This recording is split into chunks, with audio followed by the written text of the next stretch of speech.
Realın ən böyük arzusu nə idi? Evlənmək, qız tapmaq. İndi Allah elə yetirdi ki, ikisi birdən çıxdı. Yox, hələ gec. Amma birinci Nazını sevirdi. İndi də düşüb Fidanın arxasınca. Fidanı sevir. Allah sevmişəm biz. Yalancını demədin sən mənə otaqda. Realdan dostluq biz. Dost demişəm. Yalancını? Vallahi deməmişəm bir də. Mən də gözümə baxır ki, haçansı demişəm. Gözü məndədir. Fidana niyə göz ağarsan? Yox. Göz var. Yox, biz Realdan Dost. dostluq.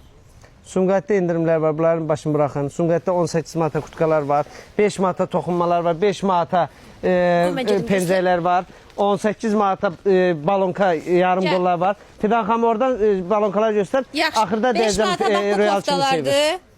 5 manata o koftalardır. Nədir Royal?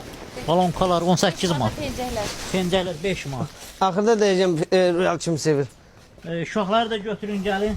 Həm mal verilən böyüklər. 18 Uşaqlarla da manat. şəkil çəkdir. Qırğın indirimlər. Ha bir də buna bax. Bizə deyirəm bax Royal kimi sevir. Cəbra. Buna bax. 10 manata da bax bu var.